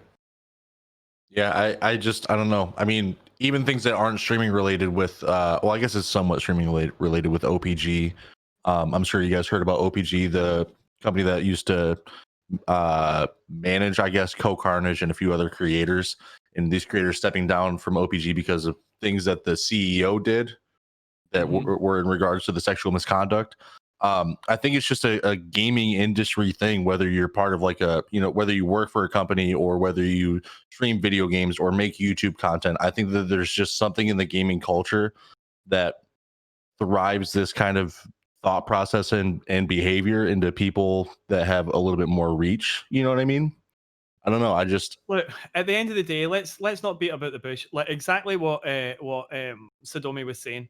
There is a culture in gaming. There's a misogynistic culture amongst a large parts of gamers. And when you talk about streamers, when you talk about YouTubers, these are gamers first and foremost. Their gaming got them to where they are as content creators, you know. So they've come from that culture. Many of them have grown up in that culture because their parents aren't paying attention, and they've been raised on PvP lobbies and multiplayer games, you know. And so when we talk about when this issue, yes, it's a grassroots. It needs addressed grassroots, because otherwise all we're waiting for is the next wave. You know, that's all we're waiting for is the next wave. So it needs addressed at a grassroots level, and that's on everybody. That's on companies to put in better reporting systems. That's on companies to be better on bans and follow up on bans on other accounts. That's on content creators to be less misogynistic, less racist, less of the isms, right? And it's on the average gamer, the rest of it, to call it out. Yes, to call out your friends, you know, and to not accept it, you know, to not accept it at all. Now, at the end of the day, people are scared of doing this, and I understand it's not easy. I recently lost a friend of many years because I called out his misogyny 14 years I've been friends with this person. We are no longer friends because of the resultant argument. Because I wouldn't accept his misogyny. I won't have it. I won't have these people in my life. I don't have time for them. But at the end of the day, yes, I've lost that friend. My life is better because of it. I have removed a toxic element in my life that was introducing toxic thoughts and toxic ideas that I had to field or deal with. And ultimately, if you have a friend like that, call them out. If they argue with you, if they throw it back at you, then they're not your friend. You are trying to make them understand that their actions are harmful. So you're trying to help them be a better person. And if they won't accept that, then they're not worth the fact that you've done it. So all that you're actually doing is you're freeing up your life. You're freeing up that friend spot for somebody else that's worth it. Do you know what I mean? That's how it works. And so, yes, it's on the rest of us to call it out when we see it, not accept it in games, not accept it amongst our friend group, and to be proactive. That's the only way it's going to change. Yeah, and like you might not think that calling out your friend will make a huge difference, and it might not. They might still say this, that they might still be the same, shitty person about it in the future, but it could keep them guessing. It could make them like think about it. You know what I mean? Like just the one thought in the back of their head, like next time they say something, and it might not happen right away. It could be, years before they fix themselves, but your opinion on why they're being a shitty person could really affect, how they act down the road. It might not make an instant difference or anything, but that's how it starts is, you have to make people feel uncomfortable with them saying things that aren't okay. And that's how it starts. Yeah. I mean, and that absolutely is on us all. We have to be, we have to be we are the gaming space. The only way the gaming space changes is if we change it, Right. That's the only way it changes. We have to be proactive. We have to police the gaming space ourselves because there's nobody out there to do it otherwise. It requires making reports, clipping. It requires taking that extra time. And yeah, you might not have a lot of time, but you're making a difference. You're improving the space that you're in. And your friend might not listen to you. They might not listen to you, but you have made the effort and you have done the positive thing. And the onus is no longer on you. It's on them. So that's the point. The responsibility is yours right up to you. And once you've made the effort, once you've done your bit, it's on the other person. That's you done your bit. You know what I mean? But you have to keep doing it. You can't stop. You can't stop at one. You've got to call it out. And every form, every ism has to be called out. Because the other thing is about this, most of the time we're dealing with kids, right? Literally, these are the young adults that along the line, these are the people that are coming up behind us. This is the life that this is the life that we will experience if we don't do something about it. The world will become a far more toxic place outside of gaming. You know what I mean? And so it's on us all to be the change we want to see. Yeah, absolutely. Sadomi, MPI. Yeah, like I said before, you always got to hit this grassroots because Dogg literally said it best. This is because we're just waiting for the next wave. And the more we normalize just people being like gamers or streamers first before they're like their gender or whatever their like sexual preferences are, the better it will be. Because if anyone thinks that women are inherently worse at video games, you are a moron.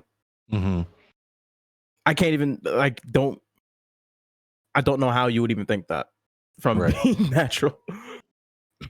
Like it's there's so much just negativity. I don't even know how to really address this issue with anything of a semblance of trying to see it from the other perspective, because I just didn't grow up like an asshat. Right. It's you just like I don't know where that comes from. I mean, I'm assuming there's some kind of, I know when I was younger, I always wanted to like, oh man, I wish girls played more games over time, because that was the only hobby I had. And like, trying to talk to girls growing up, it was like, yeah, I play Final Fantasy X, we're not gonna talk about that. Cool. So yeah. So seeing everyone being so like messed up to everyone in this industry, it's just like, bro, come on. Right. Stop. Yeah. And like it's such it's such a weird industry because it feels like you have like the stupidest like little drama sometimes where it's like, well, he put an X over my name in a graphic, and man, he was mean to me on chat. And then there's the literal like what we're talking about. Like there is no in between. There is just like the dumbest childish thing and the are you fucking kidding me things. Yeah. Yeah. Yeah. What were we just talking about last week or 2 weeks ago, 3 weeks ago? Oh my god, it's been a bad month. Yeah. It's been a bad year. Ugh. Yeah. 2020 just Dude, sucks. for real. Oh my god. First we're talking about not looking at like. Nope. Rip. Tommy's getting heated. It's funny because because I can tell. I can tell when it happens. I look at my Discord screen. It's like stutter. Anyway, we were talking about if you keep your view count on or not, and now we're talking about not abusing every single person who has Right. identified as a female in our entire industry. Right. It's great. Like I don't know, man. Obviously everybody knew that this was an issue, but with all these big streamers being called out the way that they are, and all the people in the industry that are being called the way they are, it's insane. And honestly, it sucks. It sucks that we're a part of an industry where that's been normalized for so long and kept quiet for so long. You know what I mean? Not to say that these people should have came out sooner and talked about their experiences. I'm not saying that at all. Like, take your time, say it whenever you're ready, if you're ever ready. You know what I mean? But it sucks that this is how the industry is right now. Well, see, the thing is, this is the opportunity. This is the lancing of the boil, right? This is the point. This is why it's important to be allowed. This is why it's important for changes to be made, because it can't be allowed to go away. It can't be allowed to just sink back down. These people have been exposed, and so many people, so many victims now have the opportunity to really begin a healing process, a real healing process. You know what I mean? Because they've got rid of this awful burden. But at the same time, that healing process will only actually ever be able if stuff is done.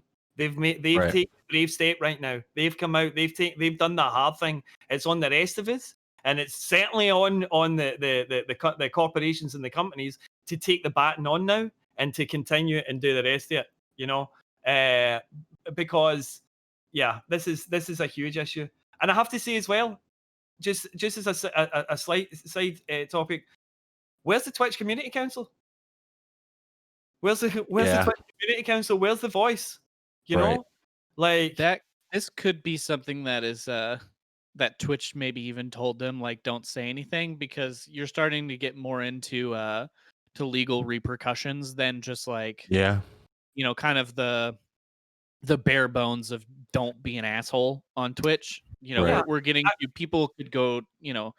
People could be in prison for these things. So I could see Twitch saying like, hey, just so you know, we got to get lawyers involved. Please don't say anything on our behalf. Right. I get that, but at this, not mention specific situations or individuals would absolutely be the legal standpoint. But where are they coming along and saying, look, we're going to, we hear your voices, as the Twitch Community Council, we hear your voices. Where are they? They're quiet. So the way I understood the council is they have no actual power. They're just a consulting firm for some of the in-heads of Twitch, which they may or may not take the advice of. 100% a PR move, because you want to have them. Yeah. You want to have a PR with a place like Twitch. You want to have a PR a front-facing voice of the people that somehow has an inside connection. But Twitch is under no obligations from their management to really follow through with anything they say. There's no contractual, at least from my understanding, but there's no contractual like accountability, no metrics that they can keep track of for that group, and they don't meet often enough to really meet on like micro issues and have like strategies to plan to take care of things.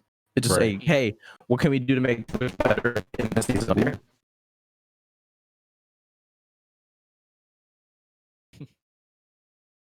Frustrated. I would be too, man. Understandably. Yeah, that's it. All right. Anybody else got anything on this topic? MPI? I don't even know that I've seen like anything about the Twitch council since it was originally announced, and everybody was an asshole to all of them. Yeah. The only thing that I saw was just one of them was like flaunting the power that they have now.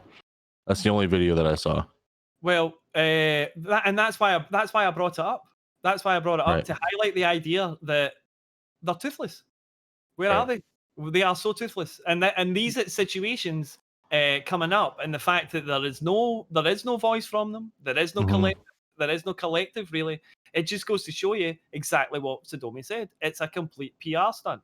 It's a complete, which again is so like, it's so frustrating, because it just goes to show the actual contempt that the Twitch itself are holding the community in. If we can give them this, treat them like mushrooms, keep them in the dark and feed them horse manure. Do you know what I mean? Like, that is literally how we're being looked at right now. If we give them this, and then it keeps them quiet for a while, and then they'll say something again, and we'll do this, and it'll just keep them, and there is basically just a placating attitude from them. Just shut up and accept this and go on with it. And you're angry again. Here, have this. Shut up. And Right. again, it is so dismissive, and it's so fingers so far from the pulse of what the community needs, requires, and wants. Do you know what I mean? That again, Twitch, where are you? Where are you? Get your finger out. Yeah. All right. So, I mean, I think we've talked about that quite a bit. We have somebody that wants to call in and ask a question. That somebody is crazy eyes. So this could be anything. This could also be nothing at all. So whenever Vince is able to get that scene switched over, I'll add crazy eyes. I want to see if he's silly today or if he's more serious because of the topics we're discussing. I feel like he's going to be himself. Uh-oh. Uh-oh. That's hurt all he me. wanted. That was it. Oh, wow. Oh, he's really messing things up. What? I didn't. What? This dude. I answered. Hold on, I gotta get my phone. Why can't we see your camera on the stream? My camera's on. Well, on Twitch, we can't. Wait, what is going on? Oh, thanks. Oh, you guys froze. Oh no. Oh, yeah. Discord's probably worked a little. Just Continue on. Then it'll fix it, Continue so we're on. good. We're good. We're good. Continue on. Yeah, do your thing, crazy. What do you got? Okay, all right. Okay. You guys can't see him, but Why not? So, I was gonna talk. I want to talk about Mixer, but Jesus Christ, the problem with a lot. Do I sound good? Do I sound all right? you sound great. How I look? Sound wonderful. All right. The problem we have is there's a lot of communities out there. Look at what happened with the most recent Battlefield game when it was announced, and people were like, "What? They're gonna have women? You can play as a."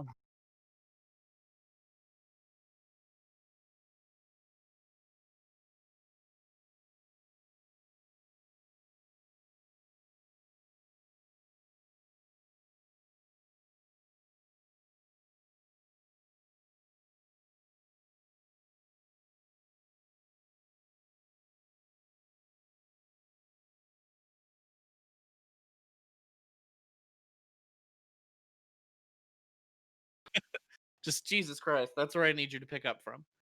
Woo.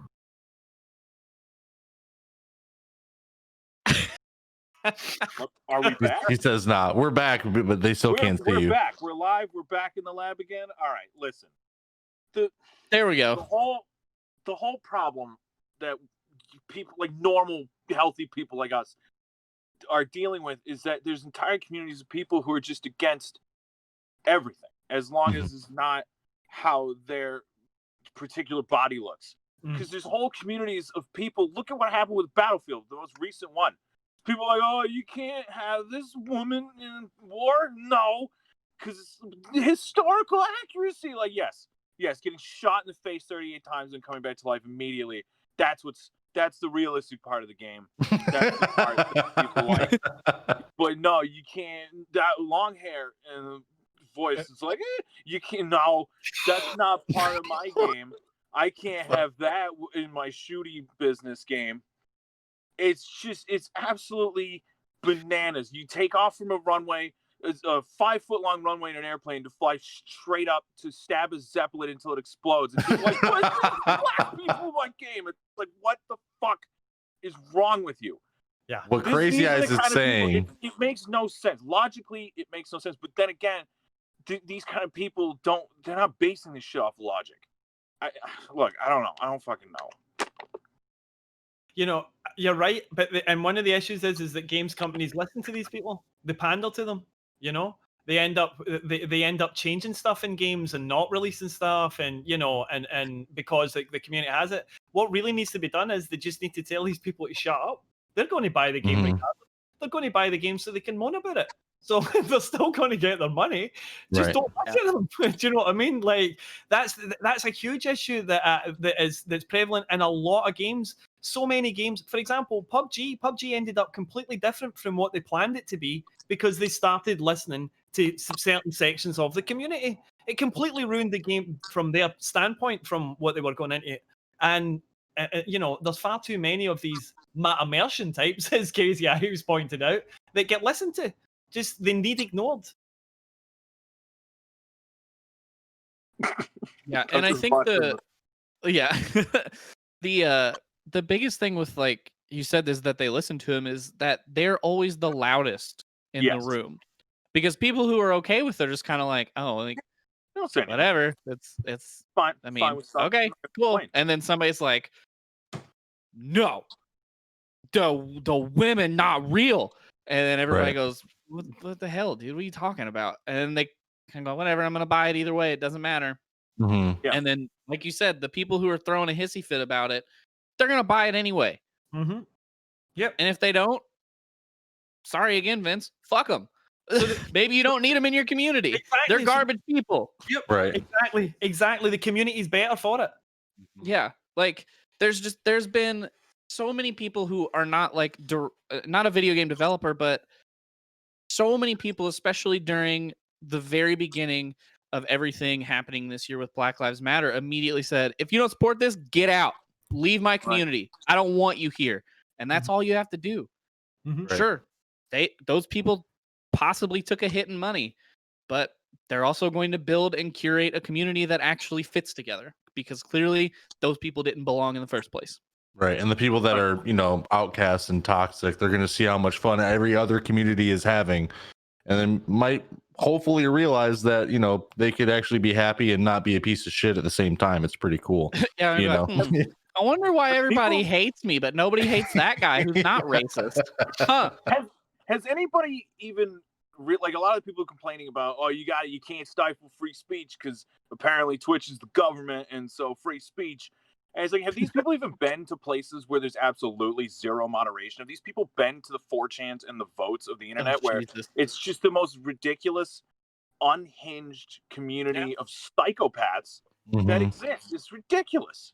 Like, that's really, those are the people you'd rather associate with than someone who's like, you know what? I like people for people, and don't do that. Those are the exact people that would go to 4chan, though. They're the exact people who love the B-board. They're the ones that are running that stuff. They're the ones that want that cesspool of 4chan to come into the rest of the internet. And everybody else goes, y'all suck, go away.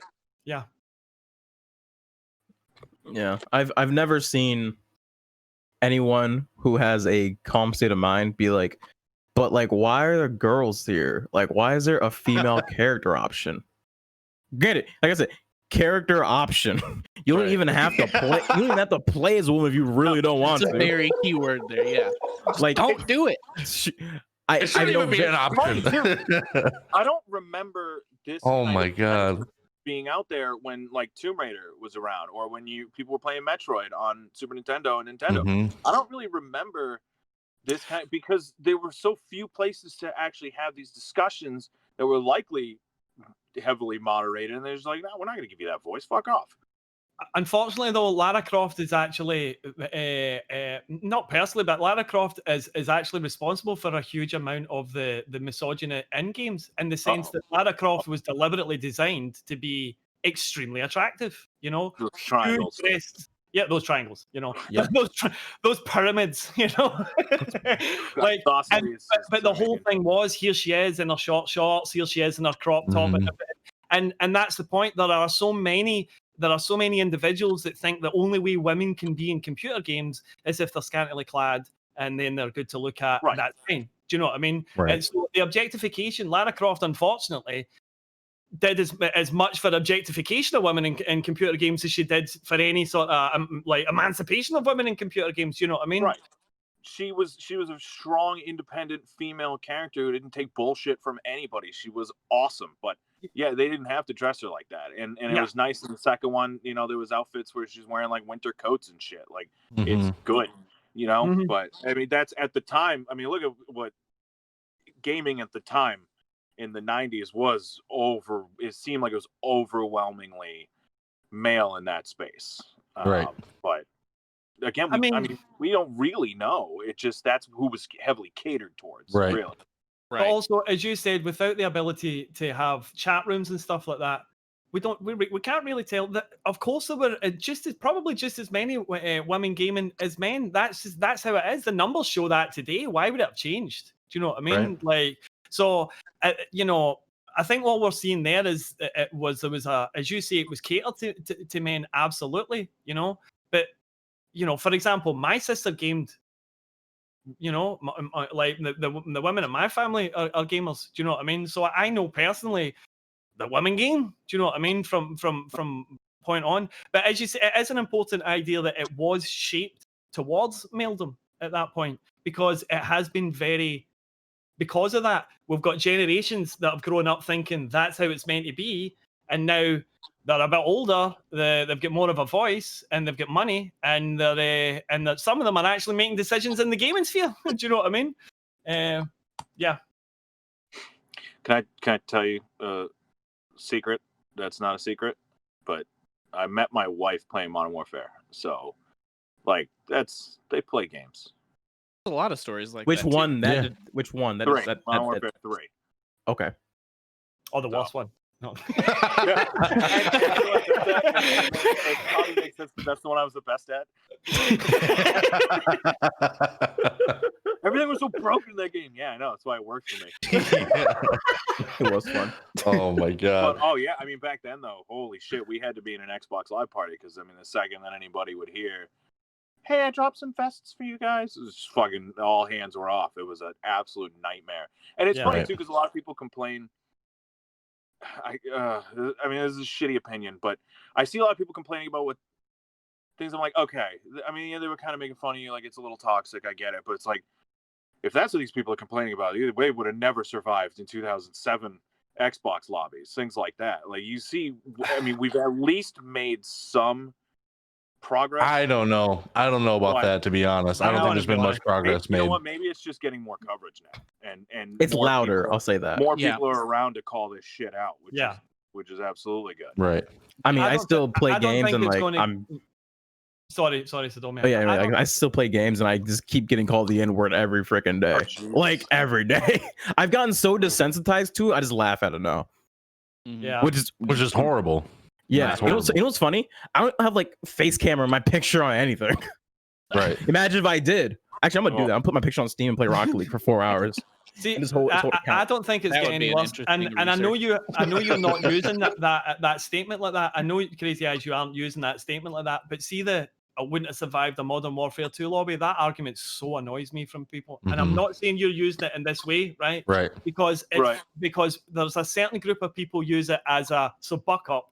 You know what I mean? Right. Like, No. You know, Like and I know you're not using. I know you're not meaning it like Right. that. I know that. You know, but I've seen that. No. But I've seen that argument used to dismiss people's points about the fact that how toxic games are. You know, and it annoys me because it doesn't matter what things were like in the past. What matters is how it is now. Do you know what I mean? That's what really matters. You know, but. Yeah, sorry. And as I say, I know you weren't using it like that. Crazy, you know what it probably is too, is it's mostly anecdotal, I think, just because it's not something that I've seen from my friends, and the whole community, the whole group of people I play with these days are completely different than who I played with in 2007. That probably had a lot to do with it as well. Mhm. You know, I mean, back in high school and shit, like the kind of things my friends would instigate, like, God, some life ruining shit for a lot of these people. You know, I mean, at least what would ruin a life these days? Absolutely. I mean, and if you're going to be a complete piece of shit on the internet to people for no good goddamn reason, then I mean, you kind of deserve to lose your channel or to lose your platform. Yeah. Exactly. Yeah. And I'm not going to have sympathy for the people who do get deplatformed for very reasonable concerns and complaints. This is the time to cancel for sure. Yep. Yep. And like since I did use that shitty argument, though, I guess Susie now owns my show. So step down. But see what you were saying about friend groups. I think this is a very important point, right? Because like you're saying, you have a friends group, and I'm sure as all of us here do, where they're not going to use they're not going to be misogynistic, they're not going to be racist, you know. And the thing is, I think there are people out there who are also in groups like that and because of that, don't see it, don't get to see it, and therefore don't understand how prevalent it is, you know. And it's not that they themselves are misogynistic or racist or anything. It's just that their experience of the world is blinkered to seeing it. Do you know what I mean? And because of that, they don't support the idea of games companies cracking down. You know, we need better reporting system. All these things, you know, to allow us to be able to do the job for them. We can there are enough good gamers out there to police games if it was made easier for us to report. You know, that was the other thing I wanted to interrupt you in the middle of talking about, was to mention, what was it, League of Legends community, like tribal, they would review reports and then they could decide on bans, and they did it for free. And I'm sure there's lots of games or even a whole bunch of people on Twitch who would be willing to do something like that. Yep. I would stream that for Rocket League. Sadomi, and unrelated to streaming specifically, but I'm sure Sadomi was very happy, and I'm very happy that Rocket League has cracked down a lot more on their banning in just the last couple of days. And I'm in the Rocket League Discord. I'm seeing dozens of people showing up every day complaining that they got 3-day bans for absolutely nothing. And it warms my heart to see that Psyonix went through their chat logs again and a lot of the reports, and they made things much more or more severe bans for what, you know, before people were getting like a 1-day ban for something, and now they're getting 3-day bans, and then it's a week, and then it's permanent. Right. I'll be honest, I've turned off text chat in almost any game because I've learned no one, especially randoms, no one has anything important to say in game. Yep. Like nothing you say in a game lobby is important enough to where I need to pay attention to it, especially if you're a rando. Well, okay. Yeah, hold on. And if you're playing a game, reading lobby has apologized for how bad I am. So you know, that's important. I need if you're playing a game as well, you don't need if somebody's making calls through text, they're useless to you anyway. You know, if you're in a competitive game and someone doesn't have a mic and they're telling you such and such is over there, that information isn't any use to you anyway by the time you've read it. Do you know what I mean? So yeah, I agree. Text chat, I'm the same. Text chat gets switched off. Rocket League already has an effective system called Quick Chat that you could just push a button on the D-pad and it tells you, I'm going for the ball, or you take the ball, or whatever. Yeah. MOBAs have it as well. MOBAs have that kind of feature as well. And does Apex have it? Am I right in thinking the Apex has a ping system? Yeah. Which I for shooters, every game going forward, if you do not have a good ping system, you are in B tier automatically. Yeah. Yeah. I mean, for shooters, it has to be a supplemental as well, you know, because ping systems aren't the be all and end all for what you call it. But they absolutely need it. Yeah. I will say though, it's a complete game changer because even if you don't know how to call.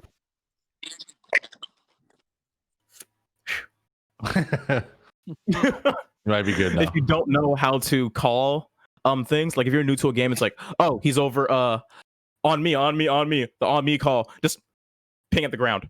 Right. Ping, swipe up, boom. Easy communication. And eventually we're going to get to a point where no one's going to have to use voice comms because our pings will be so well versed. We will be able to ping faster than Fortnite players at age 10 can build up towers. All right, crazy ass. I hope we were able to answer your question for you, man. I've never had nobody had a mic. I know you're kicking me off. It's fine. Real quick though, before you go, where can people find you? And do you have? Oh, now he's muted himself. That's pretty cool. Hang up. Where can people find you, and what do you have to plug? All right, there you go. You can find him at there, and that's what he plugged. All right, so that's going to be it for the show today. We got to wrap it up. We're getting really close to the deadline here. Really good topics today. Really good discussions. I don't think this is going to be the last that we talk about these kind of things on this show. Just super serious stuff. I hope more things happen to punish the people that have done these things.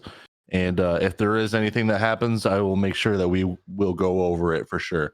But DoggGaming, thanks for being on another show, my guy. Really appreciate you. Anything you got to plug it right now, my dude. Thanks very much. Well, thanks for having me on again. I love being on this show. You can find me on Twitch, Dogg_gaming. Everything else, every other social media is just DoggGaming. And I'm not really a variety streamer anymore. I'm back to streaming FPS games. So drop in. We play a lot with viewers and such. There's always a fun atmosphere, and my channel is also a safe space for you if you want to discuss any mental health issues you might have. So definitely pop in, and I'm very lucky to have a wonderful community. And just be excellent to one another. Call it out. There you go. MPI, good to have you on the show again, my dude. Anything you have to plug or say? Yeah, thanks for having me back. But you guys can find me on pretty much everything, Mr. Pure Instinct. The name is the same everywhere. We stream a very large variety of things, and it kind of expand on it all the time. I have a very short attention span, so I do a lot of stuff. But like Dogg said, we talk a lot about mental health and make sure that it's a safe place to discuss anything. So if y'all need a place to do that, you're welcome to do it with us. On Mondays, Sadomi actually joins me for a tabletop RPG game that we just started a couple weeks ago. It is a blast. So feel free, if you like tabletops, to stop by. It's the first time I've ever streamed them, so it's an interesting learning process as we go. But yeah, guys, kind of like Dogg said, take care of each other, call people out, and don't be jerks, man. It's not that hard. There you go. Sadomi, the amazing co-host. Plug away, do what you got to do, man. Boom. Everyone, check me out on twitch.tv/Sadomi. I have a podcast called The Sadomi Show where I try to look at everything from a different perspective. Last week, we were talking a lot about Twitter curation and the whole Black Lives Matters situations and experiencing everyone's differences. This coming week on Wednesday, I'm going to air it live or not, depending on where. We'll see how it goes. But we're going to have a discussion with former Twitch partner Courtney, who's also a fitness coach turned to financial planner. That should be fun. And this weekend, I'll be doing an LGBTQIA+ roundtable where we're going to sit together and answer all your awkward questions you are too afraid to ask in public about being in that community or being a part of it. We're going to have as much representation as humanly possible for that. So if you want to be on the roundtable, feel free to reach me out. Hit me in Twitter DMs, twitter.tv/SadomiTV, or find me in Discord. You join my Discord in the True Discord. But yeah, it should be a lot of fun. I'm excited, and a lot of content coming out. All of those will be available on anchor.fm/Sadomi, or my podcast will be. So I'll see you all there. Awesome. And I'm Velokk. It's Velokk_TV on everything. Just been doing a whole lot of Valorant lately and loving it quite a lot. Very addicted. It's kind of a problem.